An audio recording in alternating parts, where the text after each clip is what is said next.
Hello student, welcome back to the class. I hope you all are going good and I am also good. So let's start our new chapter today, and that is about studying developments over 1,000 years.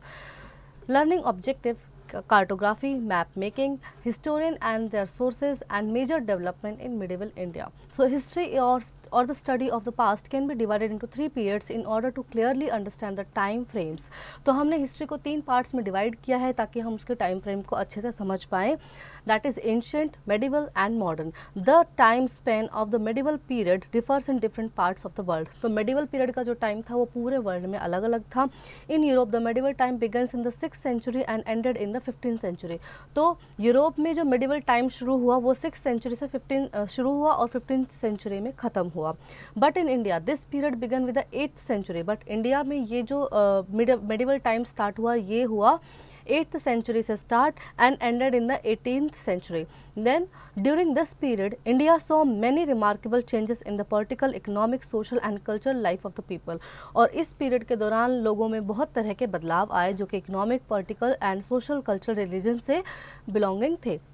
The geographical condition of a region directly or indirectly affects its history. Geography determines and develop of a particular area. तो geographical condition जब होती है तो वो किसी उस particular area की बहुत सारे history को, geography को बताती है और उसको affect करती है. The area where the environment is favorable are densely populated. जहाँ environment अच्छा होगा वहाँ बहुत सारी population होगी.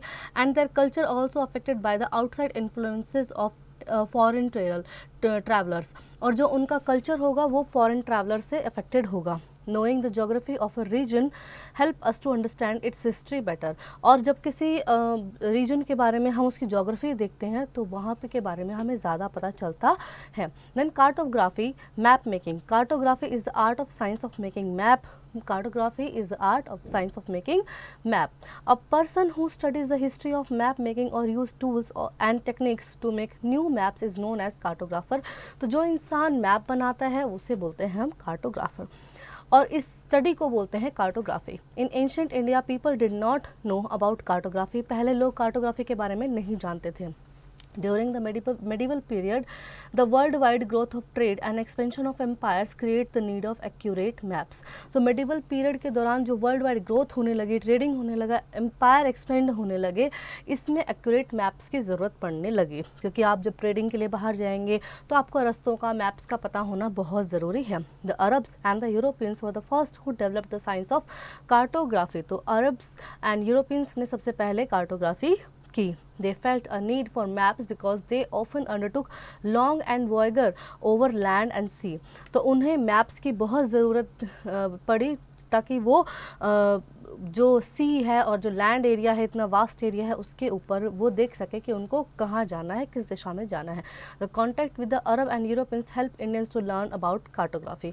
और हमारा कॉन्टैक्ट था यूरोपियंस के साथ और अरब्स के साथ. ठीक है, तो हाँ, यहाँ से इंडियंस ने भी सीखी cartography. You can see the picture, and this is the lowest picture is of the Deccan, India. Then we have an Arab geographer Al-Idrisi made a world map in 1154, nearly 600 years ago. After a French cartographer in 720s, Guillaume de first Isle make a map. ठीक है, made a map. तो अरब geographer जो थे अल इदरीसी ने सबसे पहले map बनाया था 1154 में, कम से कम 600 साल पहले. और जो फ्रेंच कार्टोग्राफर थे उसके बाद उन्होंने 720s में गुलिलेमो ने फर्स्ट मैप बनाया. Then although both the maps shows the same area. दोनों ही मैप सेम एरिया दिखा रहे थे. That is Indian subcontinent. They area quite different from each other. ठीक है, तो वो इंडियन सब कॉन्टिनेंट को ही दिखा रहे थे और ये जो एरिया थे थोड़ा थोड़ा एक दूसरे से अलग था. ये दोनों मैप आप देख सकते हैं. World map drawn by Arab geographer. जो अरब जोग्राफर ने अल इदरीसी ने जो बनाया था और जो दूसरा बनाया था उन्होंने एटलस नोवियो ने. तो ये है उनके द्वारा बनाया गया मैप. ठीक है, thus we find that cartographer in these two periods differ from each other. तो हमने देखा कि दोनों ही पीरियड्स में, ऑलमोस्ट 600 साल के पीरियड्स में ये जो दोनों ही कार्टोग्राफर थे इनका अलग अलग वो था, तरीका था मैप बनाने का. That is why while studying documents, maps and text from the past, historian makes into account that the context in which a particular information was produced. तो जब इसीलिए जब हम डॉक्यूमेंट्स को देखते हैं, हिस्ट्री को पढ़ते हैं, तो हमें अलग अलग डॉक्यूमेंट्स इन्फॉर्मेशन वहाँ से मिलती हैं. Term used in past and present. So there are historical document in the number of language that have undergone significant changes over the time. तो ऐसे historical डॉक्यूमेंट्स हैं जो कि हमें बताते हैं कि कैसे धीरे धीरे टाइम चेंज होता चला गया. Modern Persian is not the same as medieval Persian, यानी जो मॉडर्न पर्शियन थे वो मेडिवल पर्शियन से बिल्कुल अलग थे. For instance word meaning also vary with time, word meanings भी वहाँ पे बदल गए थे. Thus the difference are not limited to vocabulary and grammar, और जो डिफरेंस था वो वोकेबलरी और ग्रामर तक लिमिटेड नहीं था, बहुत ज़्यादा चीज़ें बदलने लग गई थी. The 13th century Persian writer Minhaj i Siraj use the term Hindustan to refer the region of Punjab, Haryana and the region between the Ganga and Yamuna.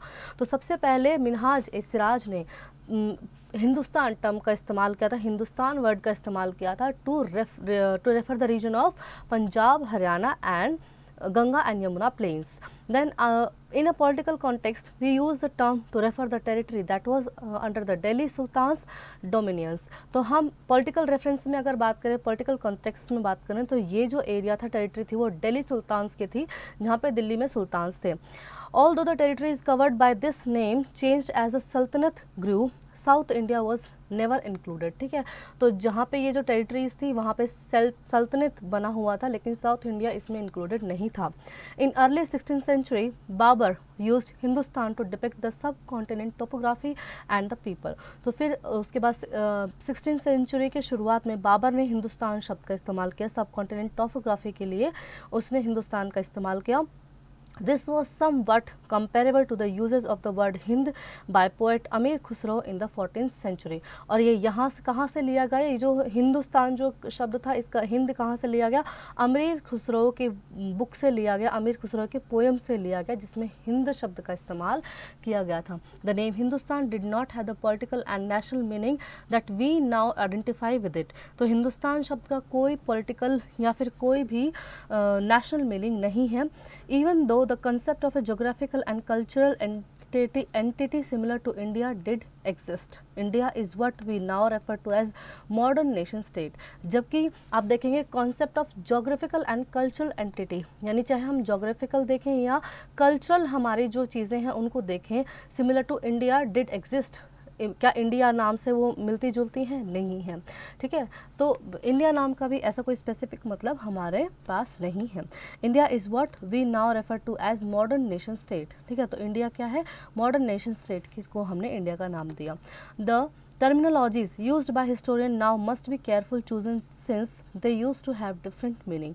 Foreigners is another common term used to today to refer to non Indians. तो हम foreigner शब्द किसका इस्तेमाल करते हैं? Foreigner शब्द का जब हम इस्तेमाल करते हैं तो हम उनके लिए करते हैं जो नॉन इंडियंस होते हैं, मतलब जो इंडिया के नहीं हैं.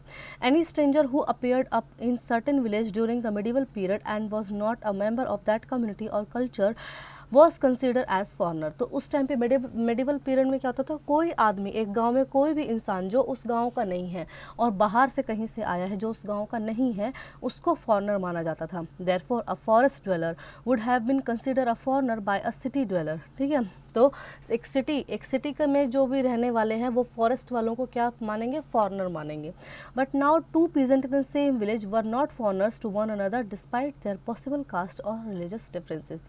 ठीक है, तो पर एक ही गांव में अगर दो लोग रहते हैं, चाहे वो कास्ट उनकी अलग है, चाहे उनके रिलीजन्स अलग हैं, लेकिन वो फॉरनर्स नहीं माने जाएंगे. यानी किसी पर्टिकुलर जगह पे गांव में कोई बाहर का आदमी अपेयर हो रहा है तो वो फॉरनर कहा जाएगा. उसी गांव में, सेम गांव में रहने वाले लोग, चाहे उनके डिफरेंट कास्ट हो, वो फॉरनर नहीं कहे जाएंगे.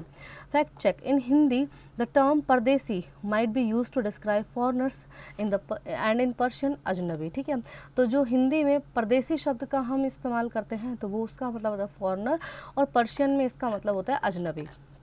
Then historian and their sources. Sources are clues and evidence on the basis of which we write history. तो सोर्सेज हमारे पास वो क्लूज और एविडेंस है जिसके बेसिस पे हमने हिस्ट्री लिखी है।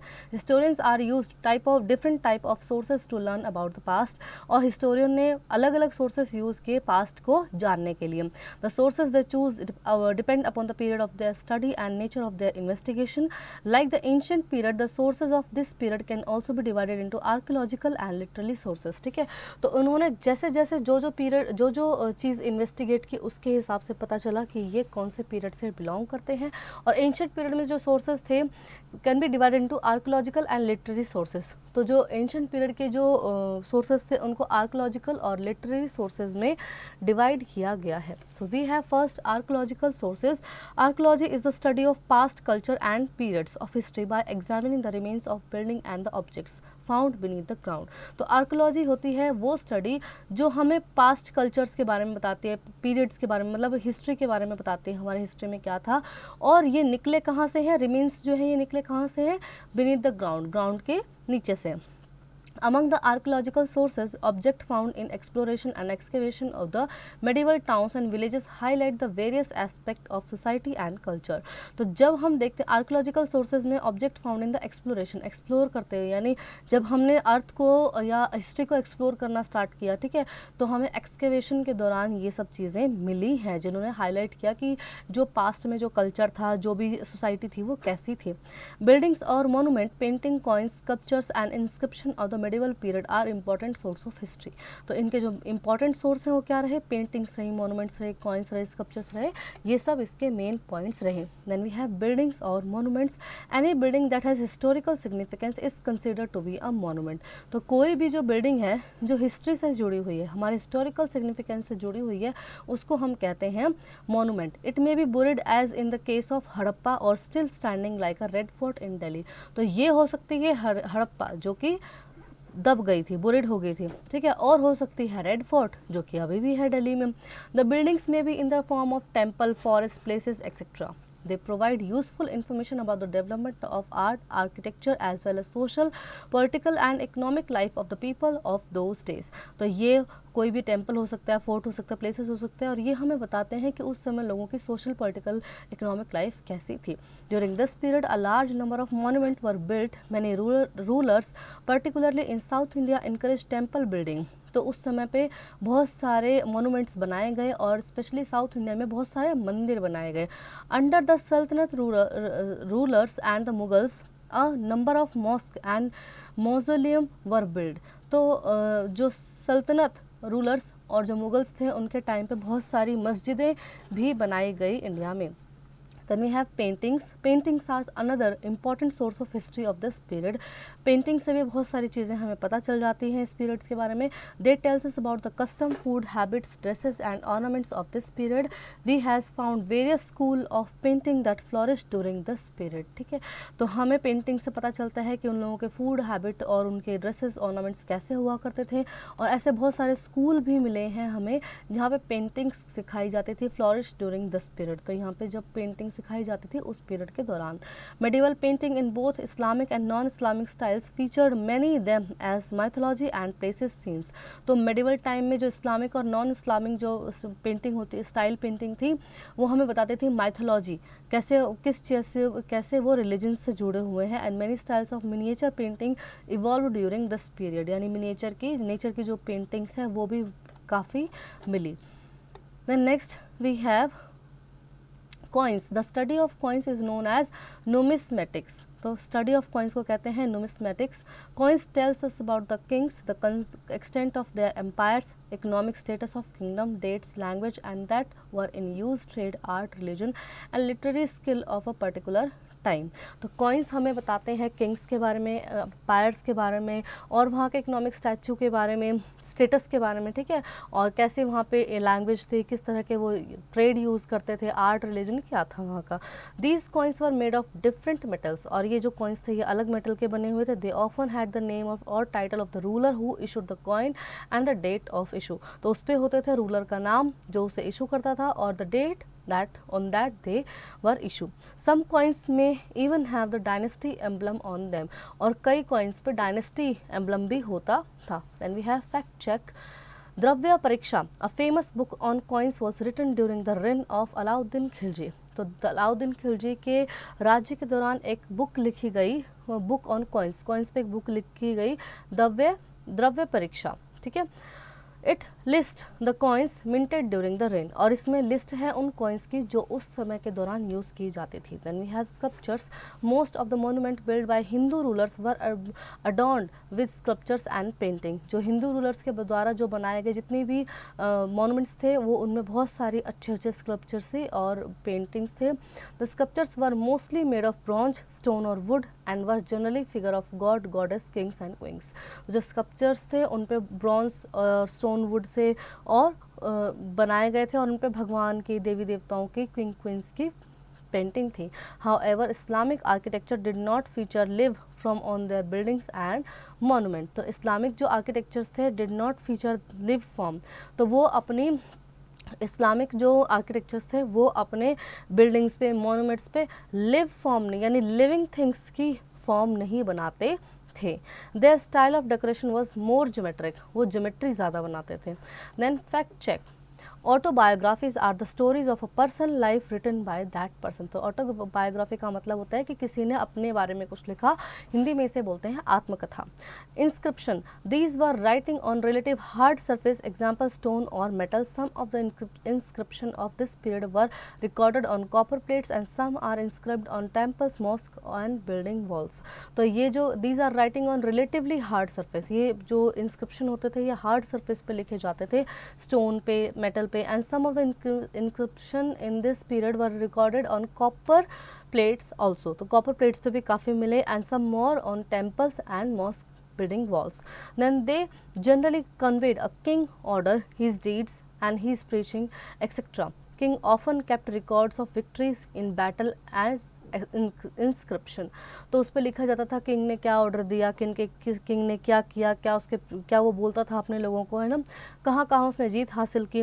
The Chola Kings left a large number of inscription. जो चोला राजा हुए उन्होंने एक लार्ज नंबर ऑफ इंस्क्रिप्शन छोड़ा है।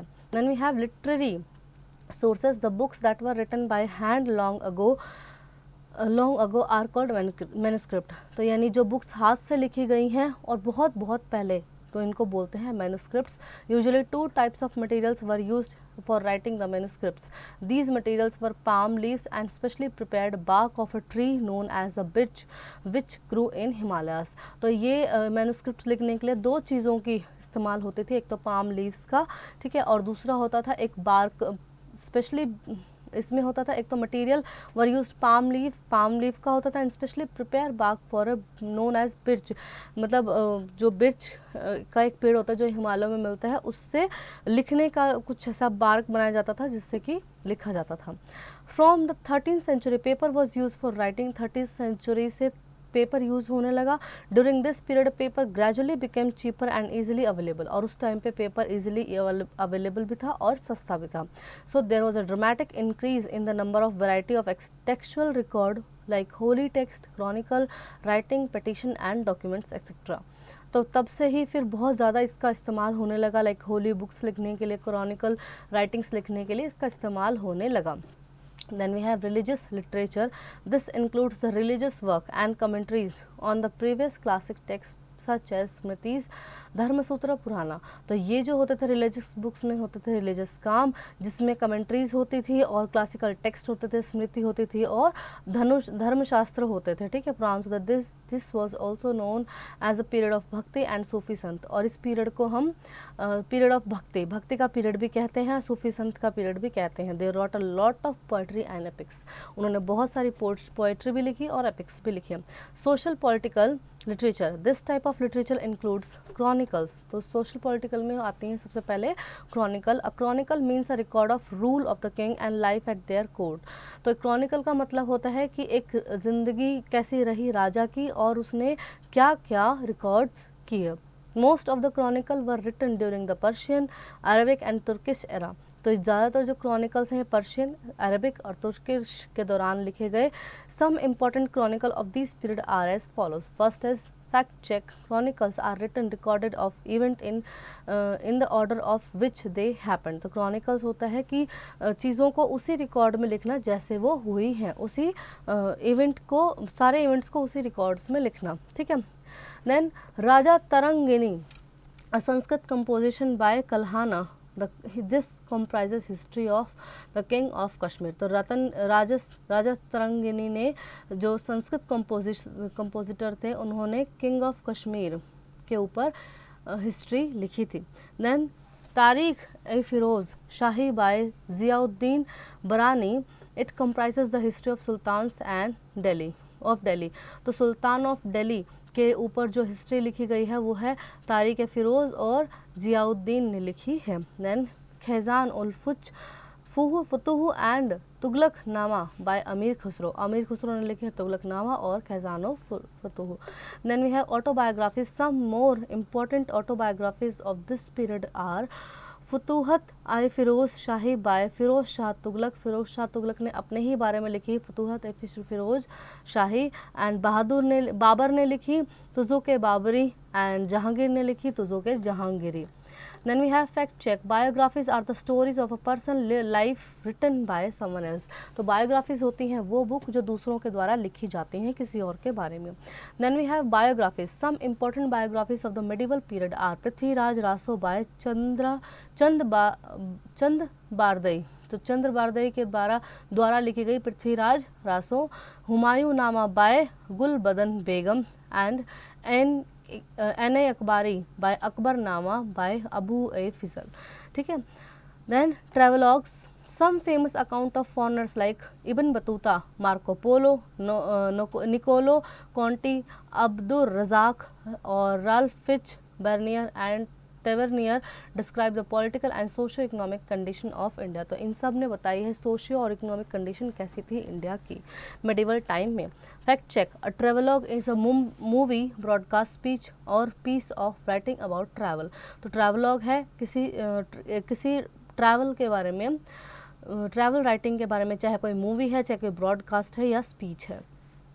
Then documents. Medieval documents includes record of lands revenue and land grants, writing of history and science etc. तो medieval documents होते हैं जो कि लिखे गए हैं लैंड रेवेन्यू के लिए लिखे गए हैं और लैंड ग्रांट्स के लिए लिखे हैं किसको लैंड दी है. ठीक है.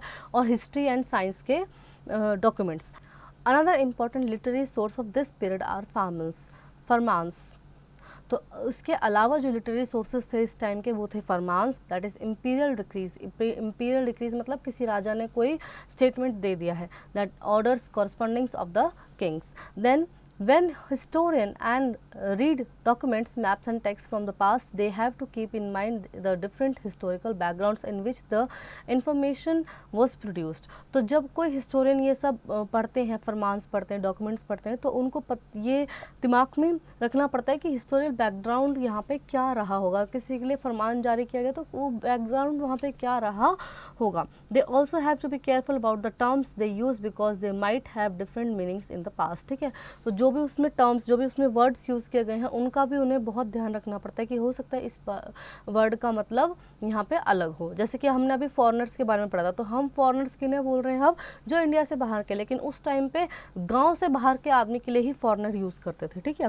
Then we have manuscripts. During the medieval period manuscripts were collected by the kings, rich people, monasteries and temples. तो मैन्युस्क्रिप्ट्स एक मेडिवल पीरियड के दौरान मैन्युस्क्रिप्ट्स जो हैं वो राजाओं और रिच पीपल जो होते थे, टेम्पल्स, मॉन्स्टरीज होते थे, उनके द्वारा रखी जाती थी.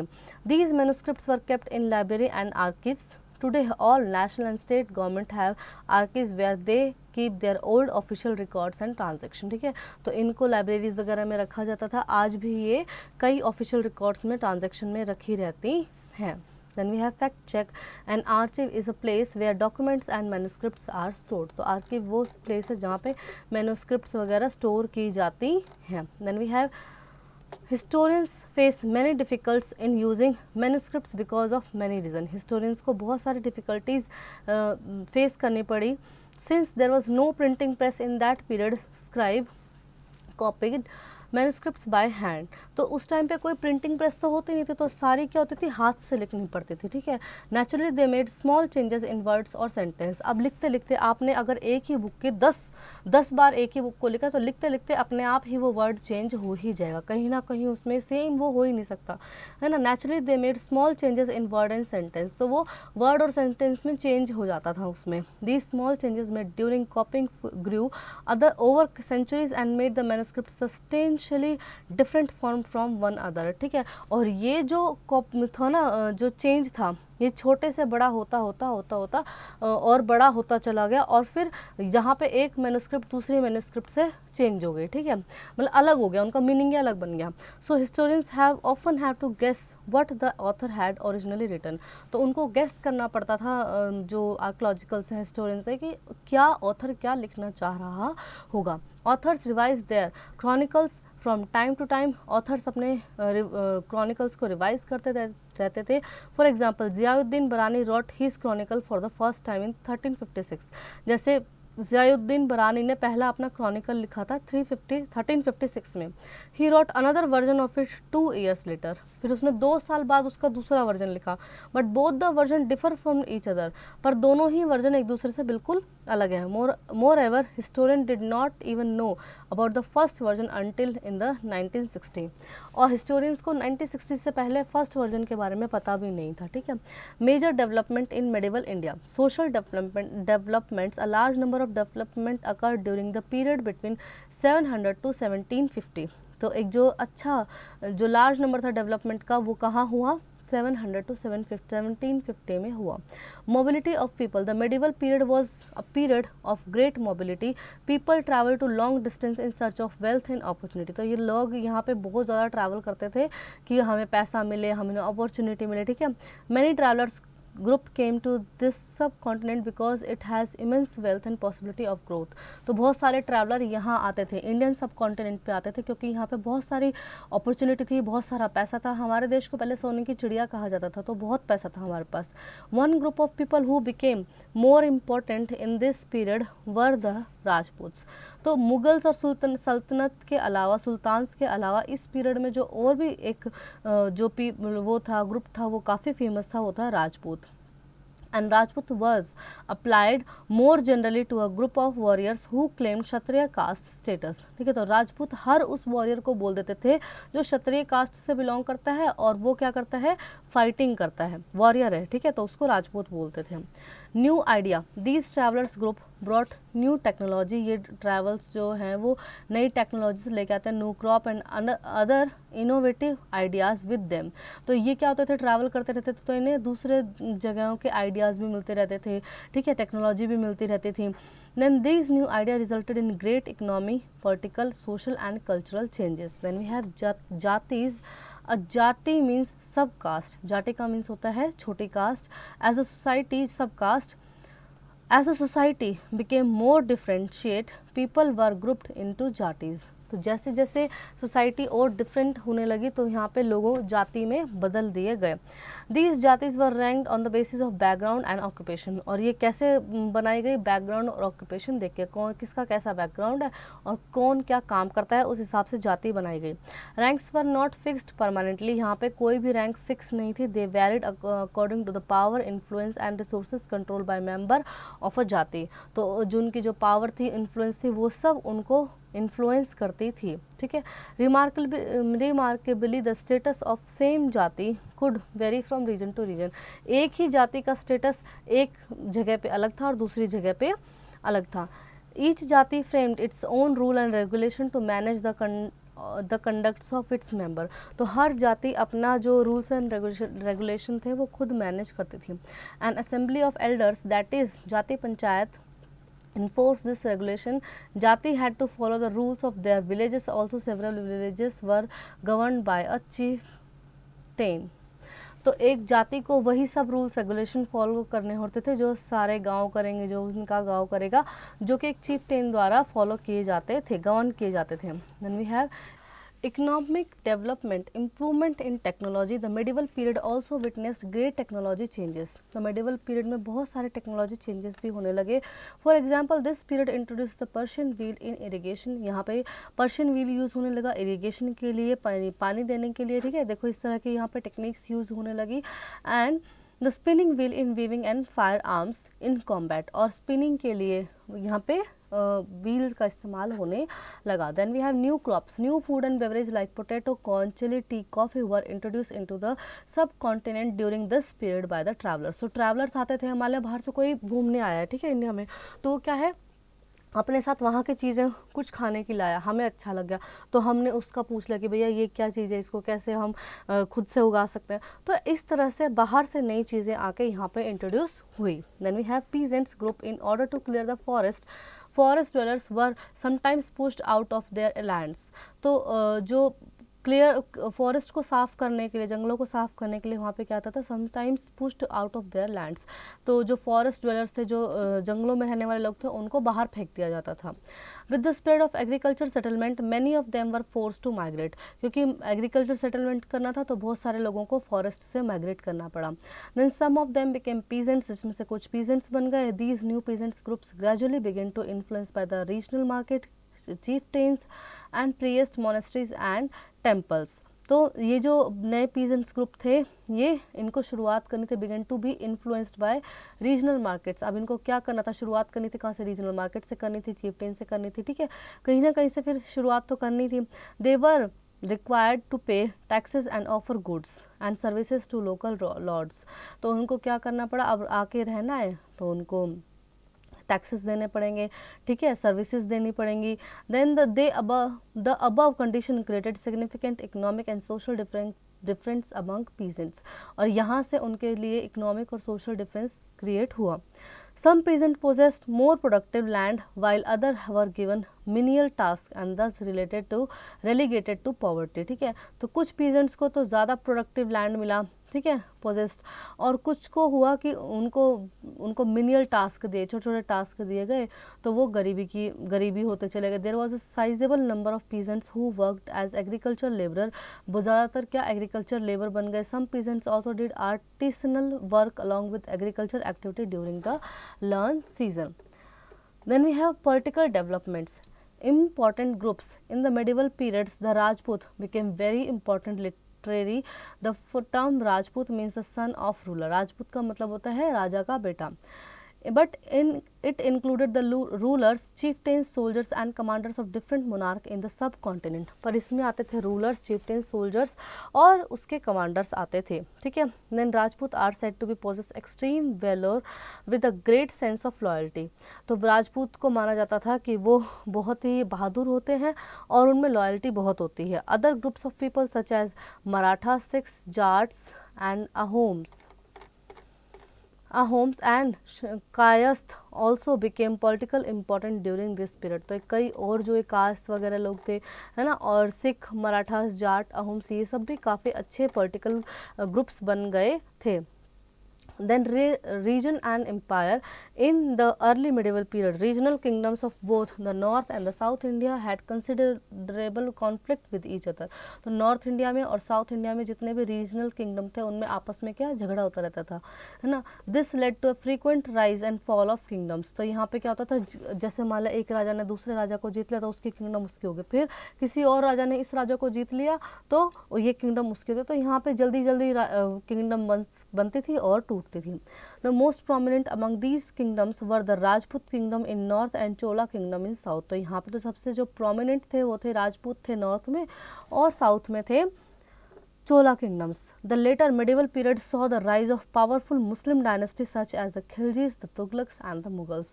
और फिर later medieval period में क्या हुआ कि यहाँ पे सारे जो भी मुस्लिम डायनेस्टी थी वो यहाँ पे ग्रो अप हुई, जिसमें थे खिलजिस, तुगलक्स और Mughals. Then we have according to a Sanskrit Prashasti, the rule of Delhi Sultans Ghiyasuddin Balban from 1266 to 86 stretched from Bengal, Goda in the east to Ghazni in Afghanistan and in the west and all the South Indian Dravida.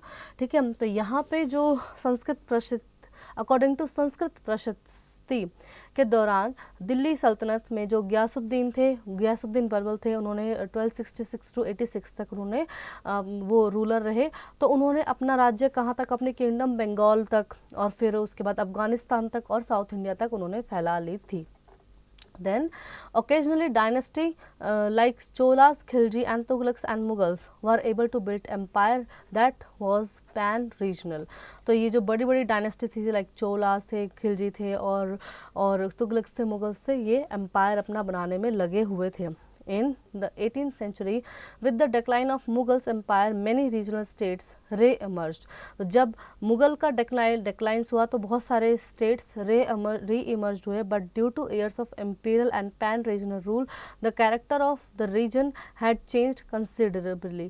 तो क्योंकि बहुत सारे year से imperial और pan regional rule चल रहे थे ना, बहुत सारे अलग अलग रूल चल रहे थे, so the character of the region had change considerably. तो रीजन के क्या है, चीज़ें बदलने लग गई, अब उस एरिया में क्या है, चीज़ें बदलने लग गए। As a result many distinct and share tradition came into existence in the field of governance, management of the economy and culture and language। तो बहुत सारे वहाँ पे चेंज आने लगे, लाइक ट्रेडिशन अलग होने लगा, गवर्नेंस अलग हो गई, ठीक है, इकोनॉमी में चेंज आने लगे। All this region felt the impact of large pan-regional forces of integration without losing their distinctiveness। Then we have religious development। During the early medieval period there was a rise in the spread of Hinduism। Hinduism का वहाँ पे उदय होने लगा, and the temples were strengthened by the gift of land from the kings। तो जो वहाँ पे temples थे उनको ये राजाओं की तरफ से तोहफा माना जाने लगा। इन मतलब उसमें राजाओं द्वारा भेंट दी जाने लगी। In return the Brahmans legitimized their kingship. तो ब्राह्मण्स क्या करते थे, उनके राजा के और बड़े राजा बनने की दुआ करते थे, प्रेयर करते थे। The Brahmans continue to follow traditional rituals and caste rules. तो ब्राह्मण क्या थे, वो ट्रेडिशनल रिचुअल्स को फॉलो करते थे और कास्ट रूल जो चलता था उसको भी फॉलो करते थे। Movements like bhakti also headed the spread of Hinduism. Then we have during this period Islam also became an important religion in India. यहाँ पे मेडिवल पीरियड में इस्लाम भी बहुत इंपॉर्टेंट हो गया। Islam was first brought to India by Arab traders. और सबसे पहले जब इस्लाम आया था इंडिया में तो ये अरब ट्रेडर्स लेके आए थे। Later with the arrival of Turks, the Afghans and the Mughals, the religion of Islam gain popularity in India. फिर आए तुर्की आए, फिर आए अफगानिस्तानी आए, मुगल्स आए, तो इससे क्या हुआ, इस्लाम बढ़ता चला गया। The interaction of Muslim world with Hinduism and Buddhism gave rise to a new faith called Sufism। तो मुस्लिम वर्ल्ड का हिंदुइज्म और बुद्धिज्म से मिलने से एक नया फेथ जागा और जिसका नाम था सूफिज्म। भक्ति movement, the emergence of idea of भक्ति was one of the major development of this period। इस पीरियड में भक्ति भी डेवलप हो रही थी लोगों में। अराउंड द 17th century में Hindu religious thinkers of South India began to challenge Brahman domination in the field of religion. ठीक है, तो जो साउथ इंडिया के लोग थे ना, उन्होंने क्या सोचा कि भाई हम जो ये ब्राह्मण का डोमिनेशन चल रहा है ना, कि हम शूद्रों को मंदिर में नहीं जाने देंगे, है ना, और ये करना पड़ेगा वो करना पड़ेगा, इसके खिलाफ हम बोलेंगे। दे स्ट्रेस्ड ऑन भक्ति, उन्होंने भक्ति करना शुरू किया। And that is personal devotion of to God, यानी पर्सनली उन्होंने भगवान की भक्ति करना शुरू किया।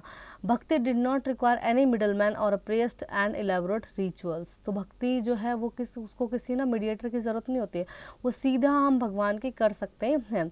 द भक्ति movement attracted people from all section of the society in north India. The भक्ति आइडिया ऑफ भक्ति spread around 13th century। Then next we have Islam believes in one God Allah and the teaching of the last prophet Muhammad। The Quran is their holy book. तो उस time पे इस्लाम में काफ़ी spread होने लगा, जो कि अपने वन गॉड अल्लाह में बिलीव करते थे और कुरान इनकी होली बुक थी। Then we have many rules were patterns of Islam. बहुत सारे रूल्स थे इस्लाम के। After the death of prophet Mohammad, a caliph और खलीफा succeed him as the religious और political head of the Muslim community. तो यानी प्रॉफिट मोहम्मद की डेथ के बाद खलीफा ने अपने मुस्लिम धर्म कम्युनिटी को आगे बढ़ाया, पॉलिटिकल हेड बने। And later the Muslim community split into two major sect, that is Shia and Sunni. और उसके बाद मुस्लिम कम्युनिटी दो मेजर सेक्शंस में डिवाइड हो गई, जिसका नाम है शिया और Sunni. The Shia Muslim believe that prophet Mohammad son in law Ali was legitimate leader of the Muslim community. तो जो शिया मुस्लिम्स हैं उनका मानना है कि जो मोहम्मद के दामाद थे, यानी उनके सन इन लॉ जो थे दामाद, Ali was the legitimate leader of Muslim community कि अली जो थे वो मुस्लिम कम्युनिटी के बहुत अच्छे लीडर थे।